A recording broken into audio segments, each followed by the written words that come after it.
I'm here with Linda Baumgarten, curator of textiles and costumes at the Colonial Williamsburg Foundation, and she's going to be discussing 18th century lace. Linda, could you briefly describe the textile trade between England and the American colonies? Because the colonies were actually colonies of Great Britain, it was to Britain's advantage to pass navigation acts to require the colonies to trade through Britain rather than giving competition by trading directly with European countries. For that reason, people like George Washington had contacts in Britain to whom he wrote to receive textiles, laces, and many other goods. So, Linda, how did lace reach America? Some colonists ordered their laces and textiles directly from Britain. They would have a contact called a factor, usually in London, who would select the goods for them and then send them back. Others went straight to their local stores, like a milliner who herself ordered laces and textiles from London. So, Linda, talk to us about who wore lace in the 18th century. Lace was really popular for men, women, and children. Men would wear laces as ruffles on their shirt sleeves and down the front of their shirts. Women would wear laces on their caps, as kerchiefs around their gowns, sleeve ruffles, and even the edgings for aprons.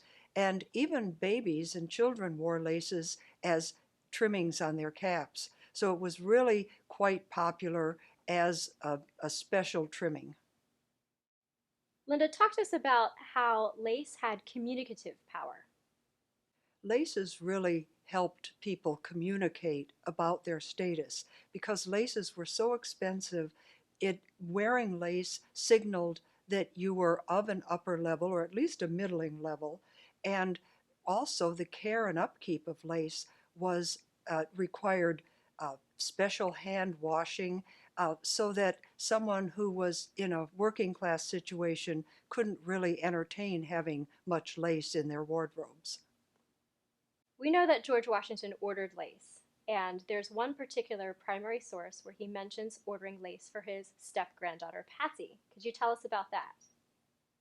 George Washington ordered lace for his stepdaughter Patsy. It was called a suit of lace. That means that it was a matching set with cap and ruffles for her sleeves and something to wear around her neck. This set of lace cost twice as much as the gown and petticoat that she would be wearing with it. So that gives us an indication of the great expense that lace could reach.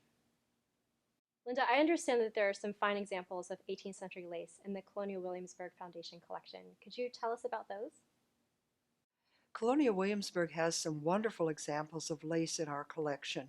For example, we have several cap lappets. Those are streamers that were sewn to caps that were very fashionable in the middle to the last quarter of the 18th century. One of our examples, for example, is made of beautiful bobbin lace from very fine linen threads. We also have quite a few examples of edgings. These would have been sewn onto a shirt or the end of a sleeve, perhaps sewn to edge a woman's apron or a kerchief. That example that I'm thinking of is also made of very fine bobbin lace made in Flanders.